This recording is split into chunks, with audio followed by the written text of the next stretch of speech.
So our next session is panel number 8. It's on Dharmic institutions. And I would like to introduce to you the person who has been moderating and emceeing all of these sessions and is also the coordinator of the next panel, Vallabha Tantri. She is actively involved in the Hindu Society of Minnesota's religious and cultural activities. She has implemented and led the temple's social services efforts, and she is a volunteer of CONA, the Coalition of Hindus in North America. This panel is themed The Role of Dharmic Houses of Worship, Challenges and Opportunities. Vallabhaji, I will now turn it over to you. Thank you, Shohini. Thank you so much. As Shohini mentioned, this is the theme of this panel is Role of Dharmic Houses of Worship, Challenges and Opportunities. Before I introduce our moderator, Sanjay, are you on the panel? Yes, I am. Thank you. Thank you. Sant Gupta ji is the moderator of this panel, and I am going to give a brief bio. Sant Gupta is a business development executive with electronic equipment manufacturing company. Sanji has worked over 25 years with both US and European companies to establish and grow markets in advanced test instrumentation for multiple technologies in telecommunication. He has a BTech from IIT Delhi and a master's from University of Florida in electrical engineering and MBA from Rutgers University. He's an avid reader and engaged with a variety of civic, social, and political activities. Over to you, Sanjay. Good afternoon. Thank you very much for including this panel and agreeing to have me as a moderator.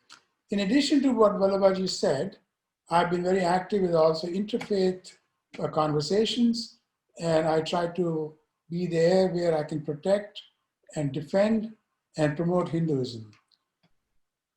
You probably know that Hindus began to migrate to this country over 50 years ago, approximately.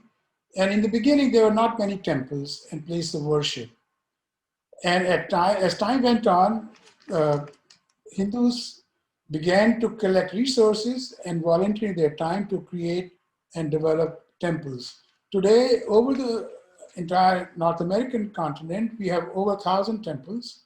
VHP of America, about 15 years ago, under the guidance of Swami Dayananda Saraswati, created an organization called Hindu Mandir Executive Conference, which gave us all an opportunity to get together and network. Now, over the last 50 years, temples have evolved.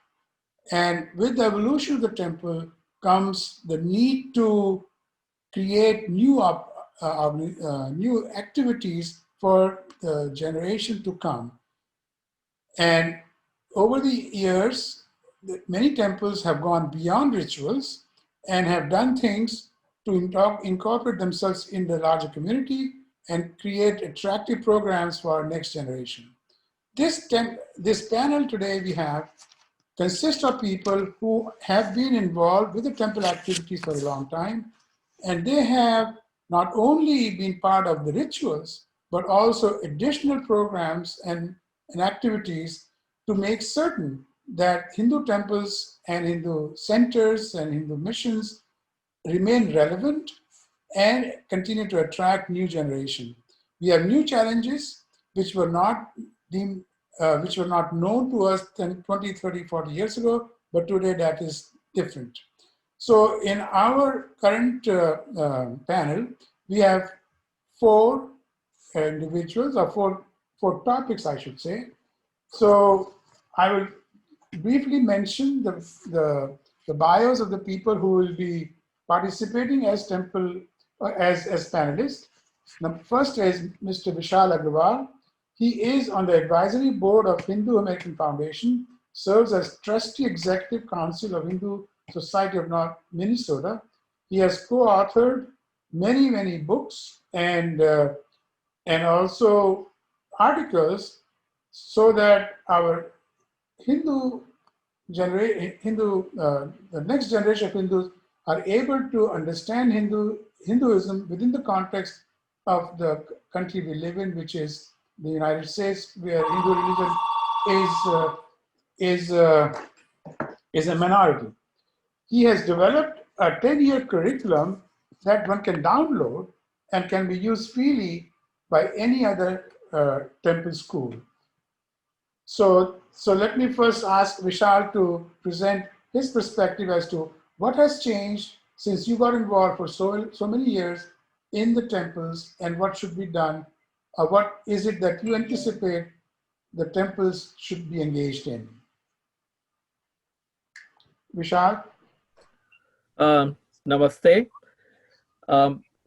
If you look at the religious institutions of other faiths, for example, Christian institutions, let's go to Europe, which was a stronghold of Christianity just a century back. But that continent has already entered a post-Christian age. Whereas in the United States, we see a contrast. The church exerts a lot of influence in the American society and politics. So what's the difference? I mean, how did the Christian institutions adapt to the American climate? And there's a pretty interesting study that has been done, Head and Heart, by Gary Willis. And what he says is that there was a big democratization of the religious institutions, the church, in the American landscape. Especially the Protestant churches shifted to English liturgies. Uh, they started many community activities that met the secular, social, educational, philanthropic needs of their community members, like Sunday schools, preschool, daycare, mission trips. And the focus shifted from ritual worship to community building, which was spiritualized. What I see here is that a similar phenomenon is happening in a lot of Islamic institutions.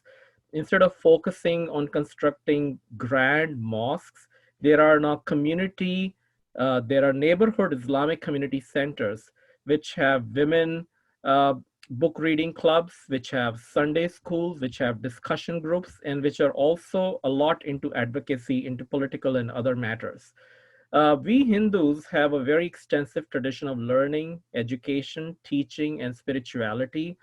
But I think because of our demographics, a lot of us are first generation immigrants, we carry a lot of the baggage and cultural orientation into our new environment. I think we've still been very slow in adapting and evolving. And our focus in our temples largely remains very elaborate, Karam Kand or ritual worship. And that I feel is alienating not just the younger generation, but even new immigrants from India, because even the Hindu society in India has become very rapidly secularized and they just cannot relate to all this stuff. So, in general, I feel even today, the temples are our largest institutional infrastructure in the country, but we are grossly underutilizing them. Where I live in Minnesota, we've realized this gap several decades back, not just years back. And so we have started a very broad range of very successful educational programs. We've had Sunday pravachans on Gita, Upanishads, and on many other topics like science in ancient India. Or I did a presentation on the heritage of Hindus in Sindh, Pakistan, about 2 months back. So we've had those going on for 40 years. We've had a Sunday school for more than 10 years now, which has an average of 200 students every year. And if people cannot come every Sunday, we provide them with another option. We have a 4-day summer camp, and every year the camp has a theme, which is around a current issue, and we provide a Hindu perspective on that. For example, this year, Minnesota had the George Floyd related incident riots. And so our camp theme was around that of equality and justice. And what's the Hindu perspective on that? We have also developed a very well-organized temple tour program. It's an outreach program, and that caters primarily to non-Hindus who visit us. After middle school, it's very difficult to engage teenagers in temple programs. So to cater to them, we didn't require them to sit as students in the class. We have a separate youth club for them. It's called HIM, the Hindu Youth of Minnesota. And that club has a seat on the temple board because they need to be empowered and they need to have a voice in the management of the temple. Now, it's a win-win situation. First of all, the temple gets fresh perspectives from a younger population category. And secondly, it's also a very resume and a career building opportunity for a lot of our young students. A lot of churches have choirs, they have mission trips, and a lot of these resume building activities for their younger members, whereas temples typically they don't provide these opportunities. So we've tried to plug that gap. The younger generation is also very tech savvy.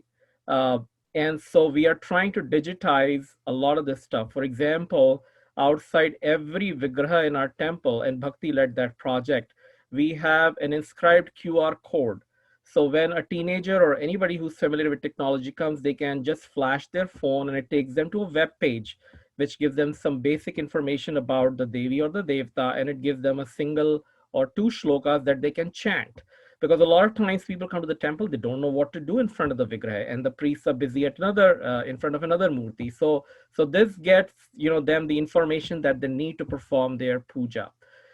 We have empowered the younger generation to actually lead the celebration of certain festivals. So, for example, fun festivals like the Garbo and the Navratri dance, so they organize it fully. Uh, they are provided with money. It's a ticketed event, and it's a big ticket seller. Initially, there was some resistance to organizing things which are very dear to the younger generation, actually to a lot of adults, like Bollywood. So and what we don't realize is that our teenagers are the biggest or the best outreach population that we have within our community. So they know what the traditions of the temple is. So we've allowed them to even organize what we call a cultural traditional day or a Bollywood night, in which I would say one in every three participants is of non-Hindu and non-Indian origin. So that's a big exposure of our culture, of our traditions to the larger community. Like I said, the children know what our traditions are, so they're very careful on the selection of the songs and what dance numbers they will dance to. And there are always adults who are guiding them. So uh, the other thing we have done is we are involving our teenagers in high school as co-teachers in dharma classes and in language classes that we conduct for younger children. The younger children really look up to these older brothers and sisters. I think they relate to them much better than we adults can do. And at this point of time, some of our teenagers are so proficient that they can sometimes teach classes even in the absence of the adult teacher. We have entire classes on dharma and languages, uh, which are not by birth the mother tongue of these students, but they are able to teach Hindi and other languages. They're totally able to handle the dharma classes. Our panditjis have also been engaged in our education programs, but I think we need to do a little more on that. In certain events, we have tried things like putting a lot of flat screens inside the temple. So when the liturgy is being chanted, the text is displayed on the flat screen, and then if there's a community involvement, all the participants can participate as a community. Another project that Bhakti and others are working on is creating similar QR code directed pages to festivals. So we've piloted that during Shivratri this year, just before we had the pandemic related shutdown. So when the devotees entered the temple, they could flash their phone. It took them to a website which gave them information about Shivratri, and the best part was it also took them to the text of the Shatrudriyam. So when the chanting was going upstairs by the priests, every devotee could actually follow and chant it. So I think democratization of our temples, adding more programs related to the understanding, because that's how people relate to faith right now. There's this phrase called SNBR, this SBNR, spiritually but not religious. Knowing, understanding, getting inspired is more important than actually performing the Karam Kand. Those are the activities that we've tried to expand in our temple through our educational programs. And so now we see a steady stream of different generations participating in our temple. In fact, even after a lot of these teenagers go to colleges, they continue coming back to the temples whenever they're in town to help out with the activities. And I think that's the real mark of our success and the good result of our efforts. Thank you.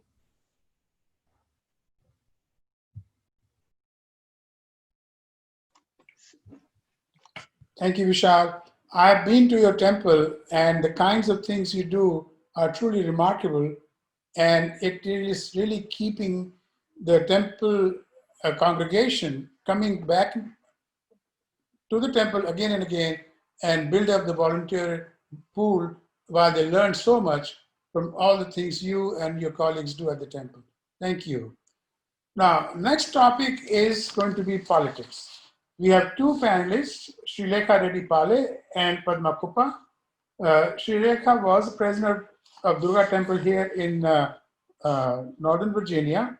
She is a doctorate in physical therapy, and she has been very active in interfaith programs, as well as she is active in politics, and she wants to see if in some ways the temples can be less afraid of being politically involved without violating the rules and the laws. The next co-panelist with her is Padma Kuppa, and Padma Kuppa again has been really a very well-informed and very active Hindu, active with the temple, and recently she got involved in politics, and she currently serves in Michigan's 41st House District as a representative. So she actually ran successfully and became a representative, and she has also had some experience with the temples. As Vishal mentioned, temples or religious institutions need to be active in the community, and both Padma as well as Srilekha will tell you from their perspective what they've experienced so far when it comes to the intersection between the house of worship and politics, and what can they do moving forward. So first, Srilekha, your comments, please.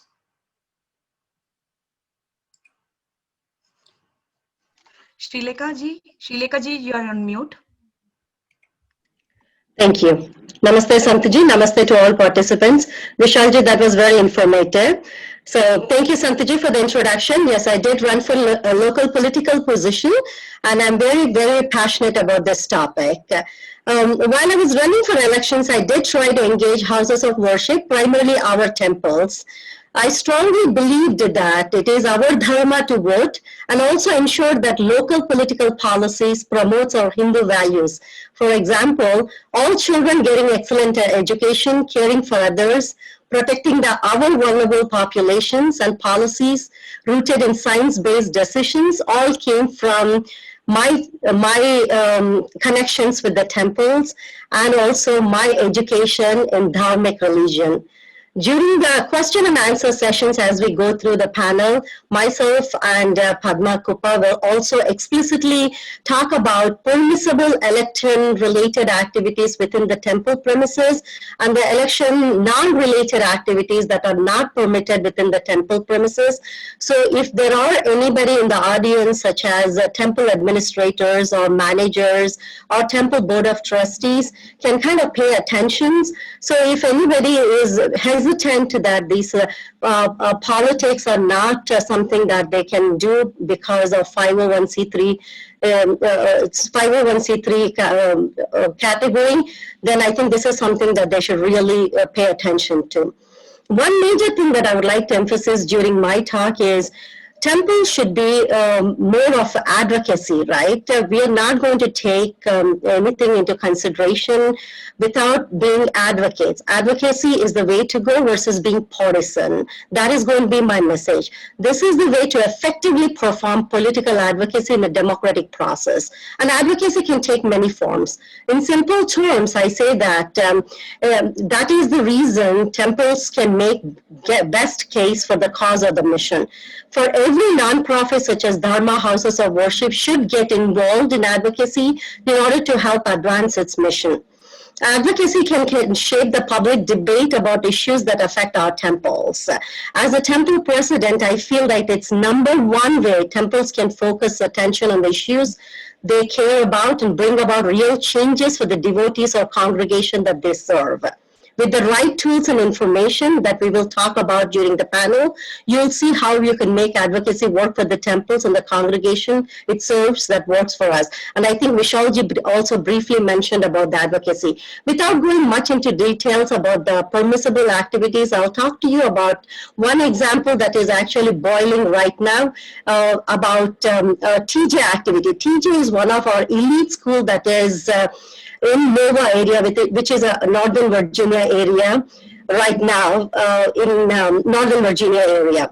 So current issue that is happening in education system is our governor is kind of pushing for more diversity in that school and deleting completely what is called as meritocracy in the school in the name of diversity.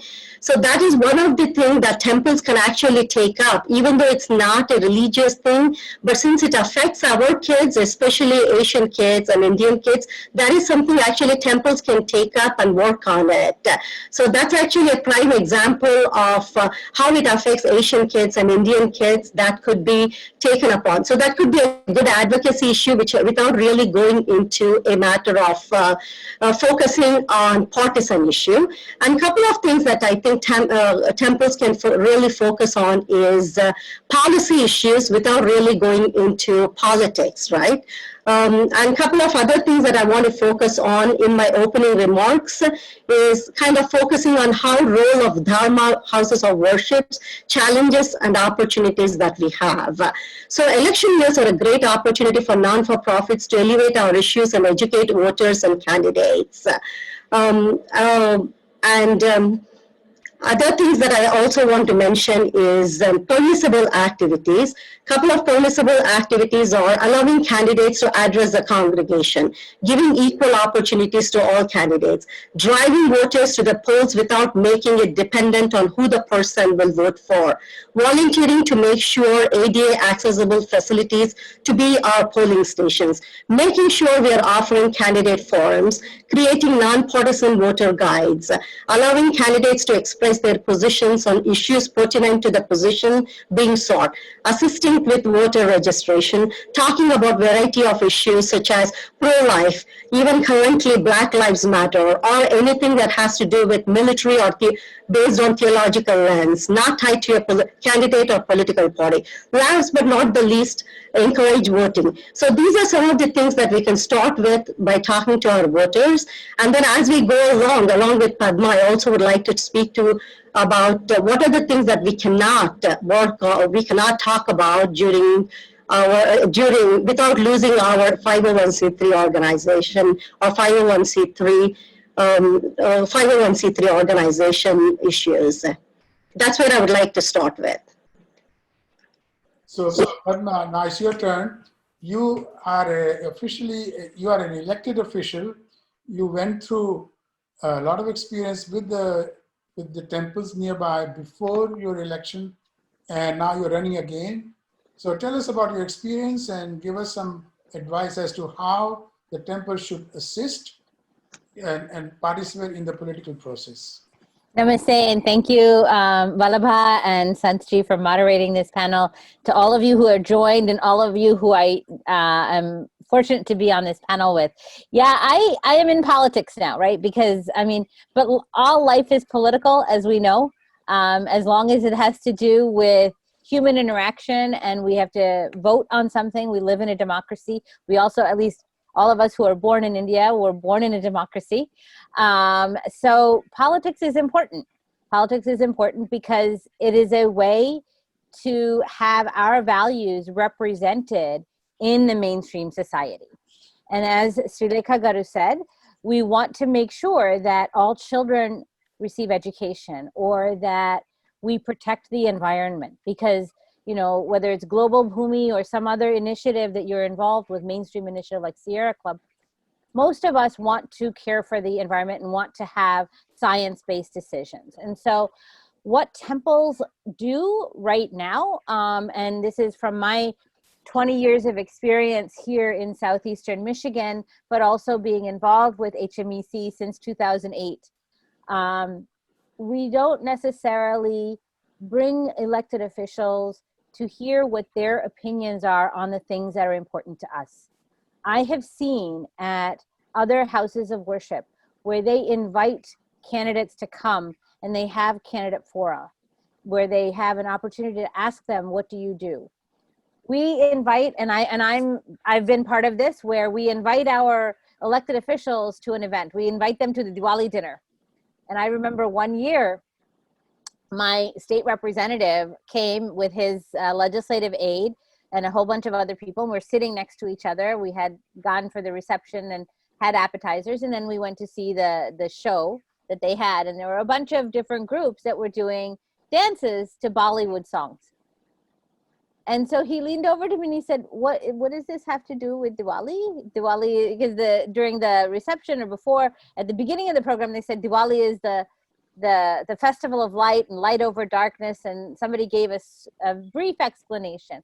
So these are the things that we should be conscious of as temples, as organizations. Another simple experience is that we want to do voter registration. We really need to encourage people to participate in the democratic process. However, a lot of the times temples don't take that effort to do that. Not just to get people to the polls, we haven't even gotten that far. We need to get people to register to vote, and we don't have active. I used to stand during the summer months leading up to the election in 2016. I used to try to get people to sign up, and the only people that would come and support me were kids from APIA Vote Michigan, from Hamtramck here in Michigan. And it's a very largely Muslim population. People were angry at me for bringing people not Hindu into the space. And I said, well, where are the Hindus that are helping me? And so these are the things that we need to do, is we need to engage elected officials where they are on our issues. What are the issues that are important to us? We need to engage our own membership and our own community in registering to vote. And then we need to talk about advocacy. I'm very fortunate that for many years I was affiliated with the Hindu American Foundation, but even before that, I was involved in local community advocacy, whether it was our public library, making sure that was open. So we need to step outside of the temple and get involved in local issues and make sure that the communities that we live in are supporting the kind of services that we want. And so that's something I think it's, Dharma of democracy. I did a webinar with Dr. Murali Balaji, who is a chaplain and an adjunct professor at universities in University of Pennsylvania.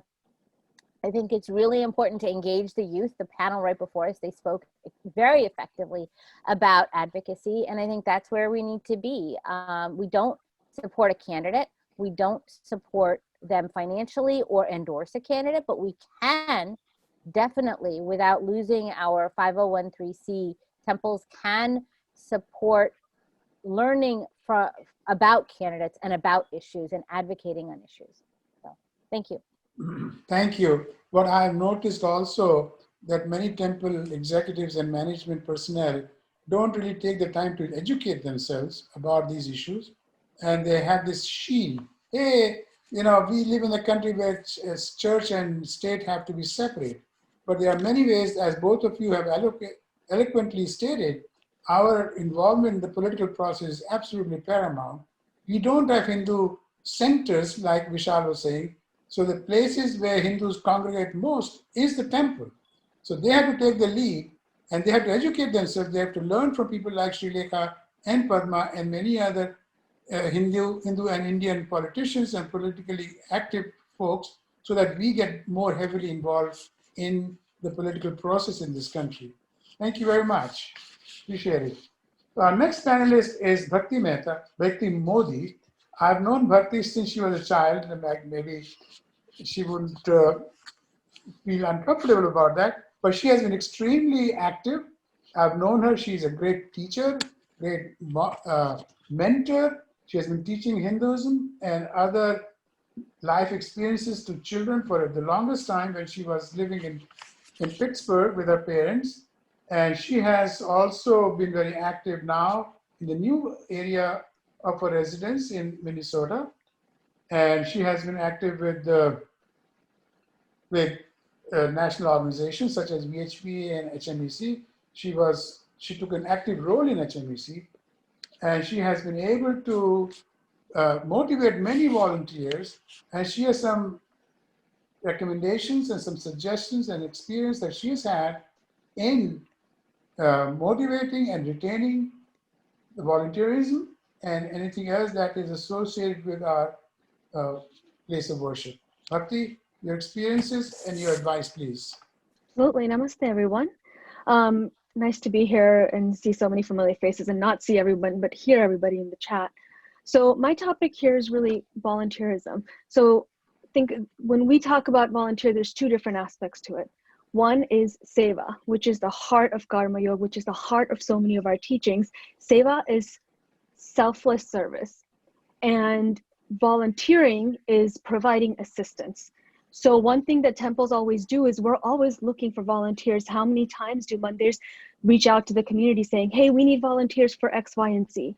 So before we go forward into what works and what doesn't work, I want everyone to take a minute and think about what is volunteering?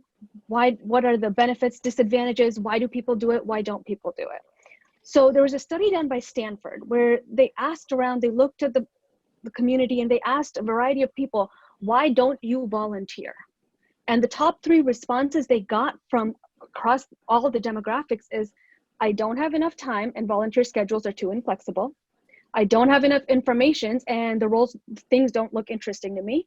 And no one asked me to. So think about those 3 things. That's pretty much what the mandir needs, right? We need people who are flexible and have time. We need people who are interested in the work, and we need people to come without having to ask. That's the exact opposite of why people don't do it.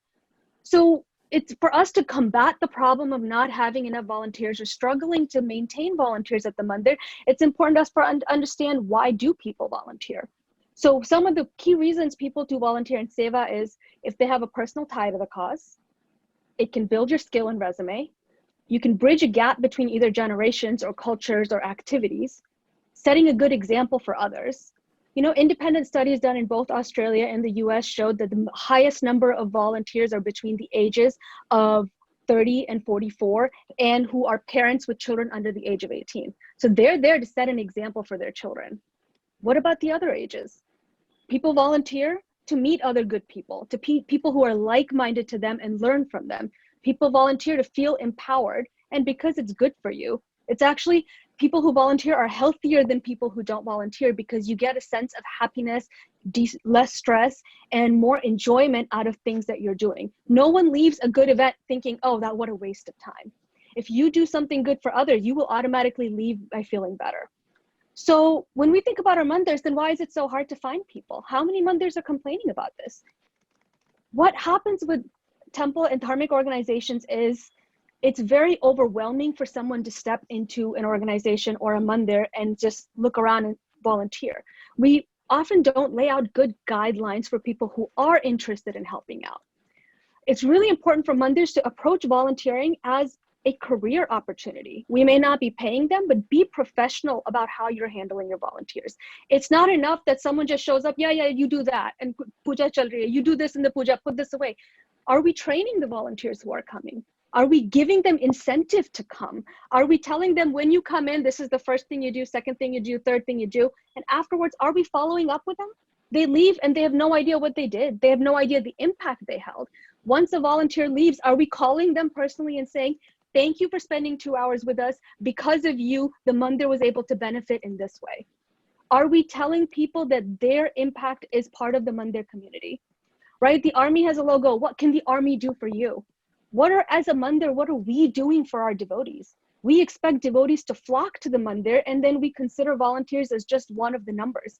We love bragging that, oh, we had Shivratri and we had 300 volunteers. What does that mean? Did the volunteers get anything out of that?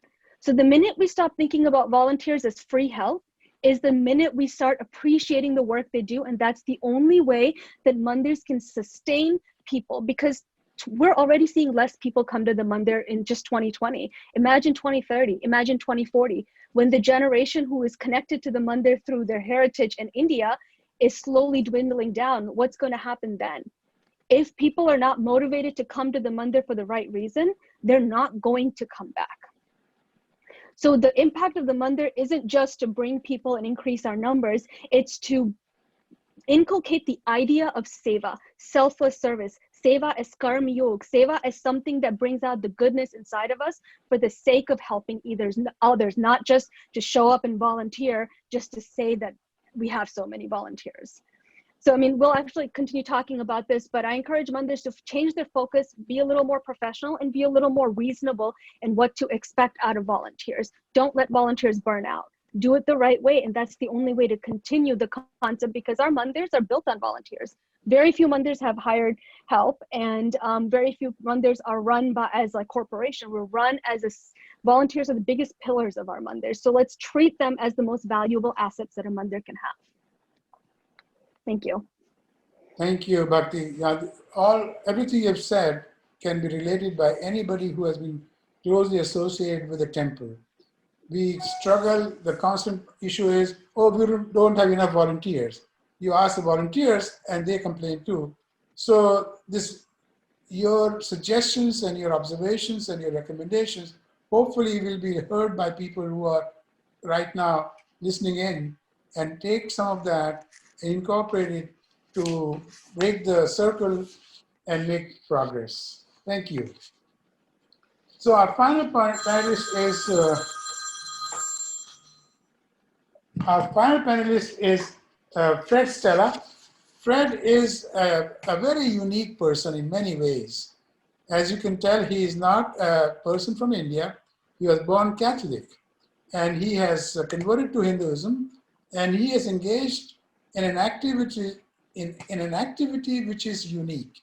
He calls himself a pracharak, and we would like to find out from him what a pracharak is, why he finds it fascinating, what benefit it has caused our community, our dharma, in the areas where he has been being a pracharak. Fred? Thank you, Sant, and namaste to everyone. So about 11 years ago, when our temple started, I'm with the West Michigan Hindu Temple right outside of Grand Rapids, Michigan. The board of directors realized that there is often an issue with ethnic, particularly first generation houses of worship, not just Hindus or Sikhs or Jains, but also first generation, say, Muslims from Pakistan or the Arab countries, or even Christian churches, say a Korean Christian church, that many of them tend to be overly insular and don't really connect with the community. And they decided that they did not want to have that happen, that they wanted to be proactive in their interaction with the community. So we got together, the board and myself, and we created this position called pracharak. The term that we often use interchangeably is outreach minister. But we decided that we needed a Sanskrit name. It would be appropriate. And so certainly pracharak, which has several different definitions, could fit into that quite easily. So a pracharak is very similar to, say, a Dharma ambassador. And we at the Hindu American Foundation have a Dharma ambassador training program. And people are trained to give tours, give lectures, etc. But our temple wanted to take it one step further, and that is to give what is termed ecclesiastical credentials to the person who would serve in this post. Ecclesiastical, it's a Greek term, and it simply means a particular credence or an official title that is recognized by the state as an ordained position. So a pracharak would be ordained, not just somebody who raises his or her hand and decides to volunteer. Because we realize that most priests in Hindu temples are not equipped to connect with the community in the same way that Catholic priests, Protestant ministers, Muslim imams, rabbis, any of them. Many of Hindu priests, of course, are challenged with English, not all of them. And there certainly are priests, I've seen it in the various Hindu Mandir executive conferences. I've met priests who can really place themselves into the community very, very well. But many cannot. And many areas do not have ashrams where there are trained swamis and swaminis to really talk about the Dharma. And so in my position, I do much of the work that ambassadors do. I give the temple tours. I lecture at the various colleges and schools in our area. I was also trained as a counselor years ago when I was working for a nonprofit. And so I bring those tools also to the job of pracharak, and I do what is termed pastoral work. Again, very similar to what Catholic priests and Protestant ministers might do, and that is to work with people in hospital settings, to work with people in hospice. I've done personal spiritual counseling, meditation counseling, all of that. Now, keep in mind that my credentials to serve in this position, there's nothing official. I did not attend seminary. I did not go to a gurukul. But I did take a 4-year home study course through Paramhansa Yogananda's work. I live fairly close to a Vedanta Society ashram. I've studied there. Renu Malhotra, who was on this conference yesterday, was a great mentor. So essentially, it was the temple themselves who decided that I had what it takes. Whether I do or not is anybody's guess. But if I don't, I've been fooling them pretty well for the past few years. Thank you. This is a very unique experience that you have shared with us. So for the sake of preserving time, I'll not ask any questions. Instead, I'll ask each one of the panelists to make a closing remark, something that you are wanting to share with us, but for some reason overlooked it. So I'll start over again, starting with Vishal. Please make some brief closing remarks if you wish to.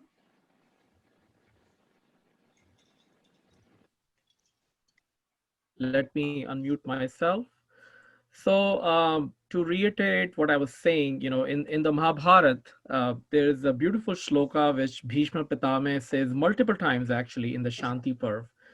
And he said that heaven has many doors to enter. And if you look at our own dharma or any other religion, there are many, many dimensions to our dharma. There's a cultural dimension, there's an educational, social, ritual, spiritual, philanthropic, economic, and even political.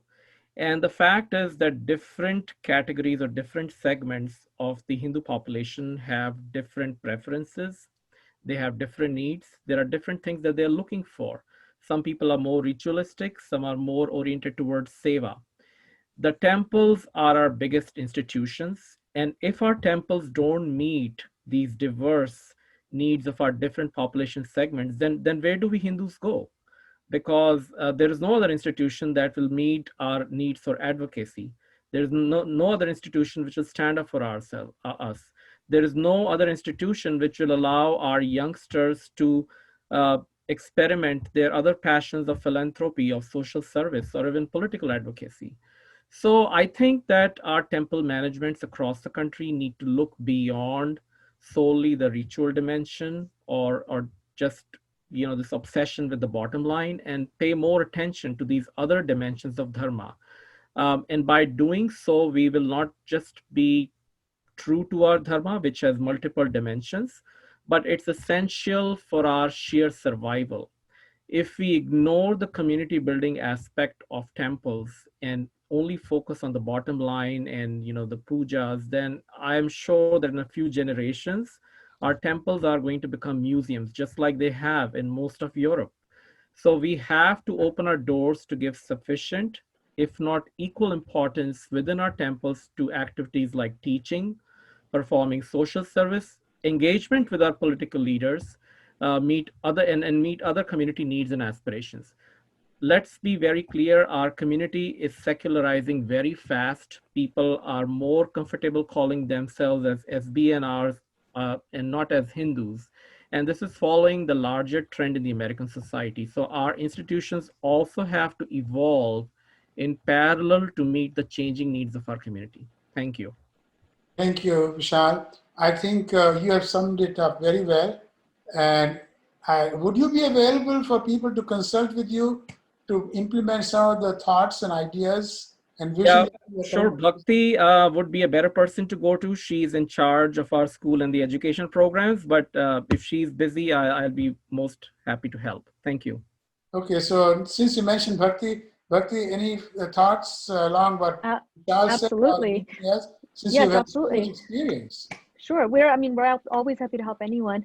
But I mean, in terms of, similar following with what Vishalji just said about volunteering and getting people involved in the mandars in the right way before they're obsolete, a couple of things to keep in mind is that as mandars, what kind of example are you setting for your devotees? As a mandir, as a Hindu organization, are you stepping into the community? Like Badbaji said, are you helping the people who are standing up for Hindus? Are you going out and doing seva services for other faiths and other communities and cultures? It's not just enough to be all Hindu all the time. Are you going out and serving at a local women's shelter who is suffering? Are you going out and serving someone in the community who's really in need as a Hindu organization, right? So if the temple doesn't set an example for the devotees won't come to the temple when it comes to longevity, right? So in lieu of what's been happening this weekend, Ruth Bader Ginsburg once said, fight for the things that you care about, but do it in a way that will let others join you. So it's important for temple to fight to stand on its own legs as a proud Hindu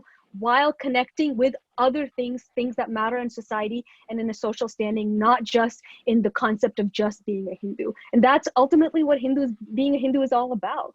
So as a temple, if we don't make that step, then we can't expect devotees to come and do that for us. And I will intervene here, and I'll give an instance which probably Bhakti is not aware about.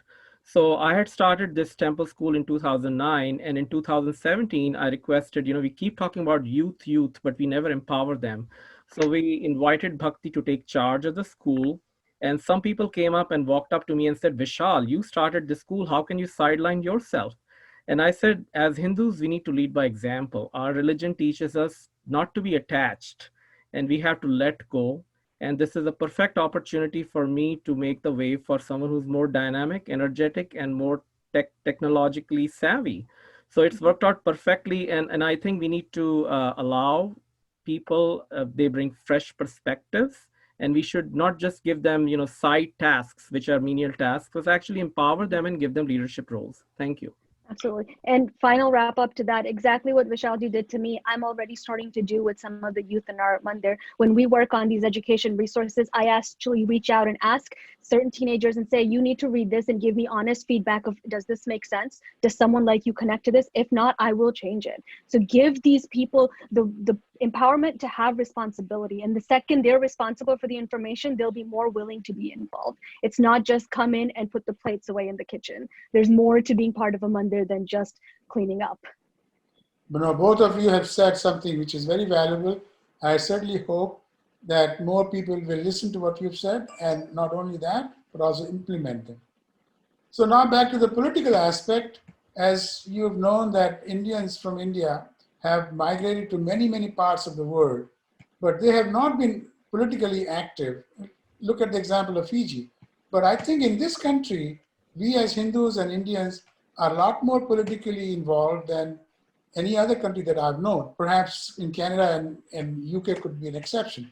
So now to Srilekha and Padma, political involvement is critical. Your experience has been very valuable, and you've opened eyes for people to be able to not be afraid of being part of the political process. And as you both have said things which can encourage temple management to be politically active, not in the politics way, but policy and advocacy way. Any final thoughts before we go to Fred? Sanjay, I can comment on my own personal experience. I can say that in my 20s and 30s, I spent most of my time other than my own home in the temple. So I was surprised that when I got into my political arena, either based on my Republican background, or whatever might be the reason, I was very surprised the temple was not very welcoming of my political background. To an extent that when I was either announcing my my candidacy was all was seeking support, I was shocked at how unwelcoming they were of me. And here I had served the temple in a leadership capacity for years, and I was loved by everyone at that point. All of a sudden, I went from Durga Ma to Kali Ma. So it was kind of surprised that how people did not embrace my political beliefs whatsoever. That was just because I felt that it was because of ignorance, not because of anything else, right? So I kind of took upon myself to kind of educate Indian community about not only the political advocacy, but also trying to help them understand that how much more 501c3 organizations can be doing versus they can't be doing, right? Because as a Republican candidate, I go to churches. I think Fred was talking about how much Korean churches embrace. I go to a lot of Catholic churches. I mean, along with you, Santiji, I've gone to several interfaith activities. Like Bhakti was saying, what else can we go out and do? And we have been doing it in Nova activities. And every time we go to interfaith activities, we see how many political candidates they do bring in, not endorsing the candidates, not talking about political philosophies, but definitely talking about the causes that they believe in. I would love to get to a point where our temples are advocates for the causes and not be partisan, but definitely focusing on what is our belief system and how do we get to a point where we are advocating for the causes that we surely believe in. What are our causes? We believe in education system. What are our causes? We believe in our Hindu values. How are we putting our second generation? How are we putting in our belief system? How are we putting in our traditions up front? How are we advocating? Because like Vishalji said, if we don't advocate for it, then it will become pretty much museums that it has happened in UK already. We're seeing that happen. And if you don't have a voice like Padma Ji out in the House of Representatives, then somebody else is going to speak for meritocracy. Somebody is going to speak about trade relationships that's already happening. Somebody is going to be talking about our peace structure. So it is extremely important that we are vocal, we are out there, we are speaking for the clarity, we are speaking for our second generation. And that's going to be our closing remarks. So if our temples have to work on voter registrations, our temples have to be advocates, they don't have to be partisans, they have to drive the voters to the polls, they have to put our stuff in the newsletters about voter registrations, they have to drive our voters, they have to volunteer for the candidates, they have to raise funds at the individual capacities, they have to volunteer. That's going to be my closing remarks. Thank you, Srilekha. And I must ask Padma to say something briefly, but before that, I will wish her good luck. She is running for an office. She's working very hard. She has served her community very well in the current representation of the community. So, final words, Padma. Sure. Namaste. Thank you so much. I just want to say advocacy, religious-based advocacy is something that's very natural in this country. And as a representative, I was really surprised when my first bill that I introduced, it was to protect vulnerable adults from online sexual predators. One of the organizations that backs my bill was the Catholic Conference of Michigan. And because they backed that bill, everyone else came around, and it was a good bill. It was a bipartisan bill, but just the weight that the Catholic Conference has, that the Archbishop came, they did a lobby day in Lansing. These are the things that at the state level that they have an impact on what policies are being set, that they have staff who focus on advocacy. I'm going to pop into the chat window a few links. I know that Fred will definitely put in the Hindu American Foundation one, but these are the ones that I've interacted with as a state legislator, because Hindu American Foundation focuses mainly at the national level. But these organizations, the National Association of Jewish Women, as well as the Michigan Catholic Conference, JCRC, and MGAGE, are all advocating also at the state level. And so it's really important that we know what we can do by watching and benchmarking what other organizations do, because again, it's about representing our values. It isn't just about living in our insular spaces, as others have said. It is also about being American and representing our shared values in the public space and in the mainstream communities. And so advocating politically as temples can be done as long as you follow the guidelines, as you get involved on ballot issues or get involved on advocating on issue-based political issues as opposed to candidates and on partisan basis. So I will also leave my email. So if you have any questions, you can send them to me. And if you have a chance, I will leave a couple of websites that you can check out what I'm doing as a Hindu elected official.